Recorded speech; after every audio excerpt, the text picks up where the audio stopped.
Je rentre du sport après une bonne journée de boulot et qu'est-ce que je vois, les amis? Je vois que le Cornu marque un point en arrachant un compromis sur une hausse ciblée de la CSG sur le capital. Je ne sais pas si vous aviez suivi les débats du mois d'octobre. La Gauchias avait présenté une mesure visant, un amendement visant tout simplement à augmenter la CSG, notamment pour augmenter la flat tax sur l'ensemble des solutions d'épargne qui sont aujourd'hui fiscalisées en France. Et donc ça avait été voté, ensuite c'est passé au Sénat, le Sénat l'a annulé, donc dans sa grande montée, et là, le Cornu qui cherche à avoir un compromis du coup avec la gauche, et donc a souhaité à ce que l'on mette en place un amendement qui cible certains produits d'épargne et pas d'autres. C'est ce qu'on va voir ensemble dans cette vidéo. Donc, si vous voulez savoir si vous allez servir à nouveau de tirelire pour l'État, ce puits sans fond, ce mangeur de taxes, ça me rend dingue de voir ce genre de truc. Et ben, vous allez voir finalement par rapport à vos solutions d'épargne, quelles sont celles qui vont être concernées par cet amendement. Donc l'idée c'est quoi? L'idée c'est d'aller récupérer pour l'État une augmentation ciblée à évaluer à 1,5 milliard d'euros chaque année de recettes supplémentaires pour les caisses. Une volonté de compromis donc voulue par l'exécutif et des conséquences bien évidemment. Si vous allez voir, de toute façon, si je voulais retrouver l'amendement, concrètement c'est présenté par la Gauchias, vous n'avez plus qu'à retrouver les noms dessus et au moins vous savez pour qui ne pas voter dans 2 ans. Cet amendement réécrit une mesure voulue par la gauche clivante à droite. Les socialistes souhaitaient une hausse de 1,4 points de la CSG sur le capital pour le porter à 10,6. Alors, l'ancienne CSG donc était à hauteur de 9,2%, c'est pour ça qu'on parlait des prélèvements sociaux, donc 9,2 de CSG, plus la CRDS, plus les prélèvements solidarité, ce qui nous faisait 17,2% de prélèvements sociaux, tout ça pour financer finalement la sécurité sociale, financer finalement tout le système qui s'écroule aujourd'hui, financer tous celles et ceux qui bossent pas, toutes celles et ceux finalement les parasites quoi. Voilà, on va appeler ça comme ça, financer la fainéantise et le reste, comme si et puis oui, que de temps en temps quand vous allez voir chez le médecin, vous apercevez que finalement vous financez un système qui vous coûte de plus en plus cher, mais avec une heure d'attente pour aller vous faire soigner à l'hôpital, 6 mois pour aller trouver un dentiste et vous faire soigner une dent, enfin bref, système qui est complètement merdique. Et donc, on trouve des solutions tout simplement pour boucher un peu les trous avec des rustines. Alors, l'amendement, donc l'idée c'est quoi? C'est à la base, ce qui était attendu pour cette hausse généralisée de la CSG par la Gauchias, c'était 2,8 milliards d'euros. Finalement, ils sont tombés d'accord pour en faire finalement qu'une recette à 1,5 milliard. Concrètement, l'amendement donc gouvernemental ne souhaite donc pas pénaliser les épargnants, mais vous allez voir que finalement, vous allez quand même être pénalisé en fonction des certains supports que vous allez vous détenez peut-être déjà dans votre patrimoine. Et l'idée, c'est pas d'impacter également apparemment l'investissement locatif qui se porte déjà qui est déjà mal en point. En France, concrètement, il n'y a pas de relance pour le moment de l'immobilier malgré finalement une baisse des taux. Donc là, on fait quoi? On vise qu'on continue à maintenir une CSG à 9,2 donc sur les revenus fonciers et les plus-values immobilières. Apparemment, les contrats d'assurance vie ne seraient pas visés. Donc concrètement, tous celles et ceux qui ont du fonds en euros dans leur assurance vie, qui déjà subit les prélèvements sociaux chaque année de 17,2%, ne seraient pas concernés. Également, les unités de compte contenues.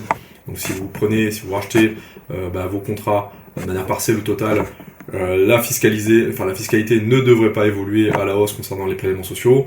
Les plans, donc les PEL, plan épargne logement, qui ne seraient pas également concernés. Les contrats d'épargne logement, donc ce qu'on appelle les CEL, qui rapportent aujourd'hui au bas mot, je crois de mémoire, ça rapporte à 25 ou on est à peu près dans ces eaux-là. Donc vous voyez, c'est pas fou pour de l'épargne garantie, ainsi que les fameux plans d'épargne populaire, donc les PEP, qui sont des très très anciens contrats. En clair, donc comme précisé par Amélie de Montchalin, donc les personnes touchant des revenus locatifs qui ont une assurance vie, un PEL, ne seraient pas concernées par cette hausse de la CSG. De même apparemment que les populaires, des revenus fonciers, les plus-values immobilières. Un flou apparemment serait actuellement en cours sur les fameux PER qui ont été mis en place à partir de 2018 suite à la loi Sapin. Donc PER qui permettait à celles et ceux qui le souhaitaient d'avoir un plan vraiment typiquement qui avait un intérêt éventuel pour préparer sa retraite, notamment lorsque vous avez une fiscalité qui est sur une tranche marge d'imposition à peu près à hauteur de 30%, en dessous, il n'y a pas vraiment d'intérêt. Autant ouvrir une assurance vie ou un PEA par exemple pour préparer sa retraite. Mais là, bon voilà, pour celles et ceux qui ont déjà une fiscalité qui est quand même relativement importante, ça leur permettait tout simplement de faire de ce qu'on appelle de la déduction fiscale, notamment sur leurs revenus imposables, ce qui leur permettait de diminuer finalement ce revenu imposable en y mettant une partie de ce qu'ils devaient payer en impôt sur leur plan épargne retraite. Donc concrètement, plus vous êtes fiscalisé, plus il y a un intérêt éventuellement si vous souhaitez optimiser votre fiscalité.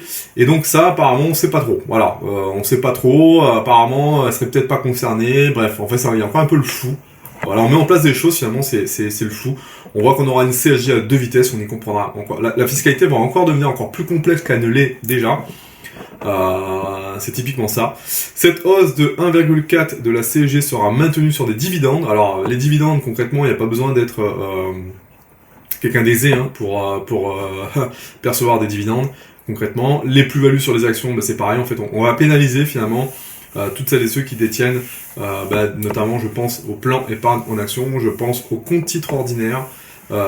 C'est pas non plus sur les fameux livrets non réglementés, tout ce qui est livré boosté, les offres par exemple, typique par exemple si vous avez un compte titre ordinaire chez Trade Republic, si vous disposez d'un peu de cash, vous avez actuellement le cash qui est rémunéré à 2%, là on ne sait pas si concrètement on va subir une hausse de la flat tax sur ces produits-là, on ne sait pas, c'est encore le flou artistique par rapport à ça.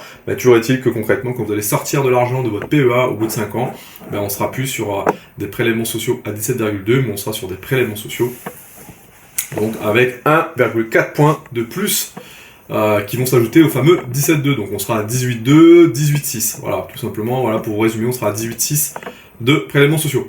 Pareil pour les plans épargne, je pense aux entreprises, quand vous allez sortir votre cash au bout de 5 ans, vous êtes effectivement exonéré pour le moment d'impôt sur le revenu, mais là pareil, vous allez, je pense, faire l'objet d'une augmentation des prélèvements sociaux.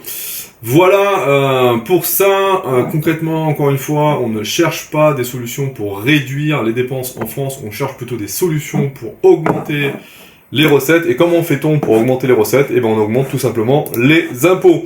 Vous avez sous les yeux l'amendement qui a été voté par l'Assemblée nationale, un amendement qui a été présenté évidemment par, on va regarder toute la liste là, des députés.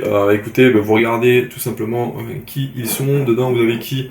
Vous avez Madame Pantel, qui est députée socialiste en Lozère par exemple. Vous avez, je crois qu'on avait Monsieur Hollande également, qui a présenté ce mandat de merde, cet amendement de merde, et dans toute la gauchiasse, tout simplement, qui se sont réunis et qui nous ont pondu une belle grosse merde. Voilà, il n'y a pas d'autre mot pour parler de ça. Donc on va encore nous ponctionner davantage, on sert véritablement de tirelire dans ce pays dès lors qu'on a un minimum d'ambition et qu'on souhaite tout simplement augmenter son patrimoine pour se sortir un petit peu les doigts du système, pour sortir de tout simplement dépendre de moins en moins du système. Et là on s'aperçoit que voilà, encore une fois, on sait où trouver l'argent en France. En tout cas, on a une ressource, en tout cas infinies, chez nos chères têtes pensantes, que ce soit dans les différentes institutions françaises, pour trouver des solutions, pour nous ponctionner davantage, pour nous spolier finalement le fruit, tout simplement, de nos travail, de notre investissement, de notre effort, tout simplement pour s'en sortir dans ce pays. Et là, on vous explique que finalement, ça va servir à quoi? Soutenir les classes populaires et moyennes et les travailleurs, bien évidemment. Mettre à contribution les grandes entreprises et les grandes fortunes, comme si il y avait que les grandes entreprises et les grandes fortunes qui disposaient de dividendes et de PEA. Relancer l'économie française. Bref, vous voyez un peu toute la fumisterie qu'il y a derrière tout ça, tout simplement, pour trouver des recettes supplémentaires. Donc je vous laisse regarder ça. Dites-moi ce que vous en pensez en commentaire, ça m'intéresserait d'avoir votre avis et sur, encore une fois, cette augmentation de la fiscalité, tout simplement des produits issus tout simplement de votre patrimoine. J'aimerais vraiment avoir votre avis et puis n'hésitez pas à partager cette vidéo. Plus on sera nombreux à dire les termes et plus on sera entendu, en tout cas je l'espère, très clairement, pour que les choses changent dans ce pays. Voilà les amis, mon petit coup de gueule du soir, je vous souhaite une belle soirée et je vous dis à bientôt pour une prochaine vidéo. Ciao ciao.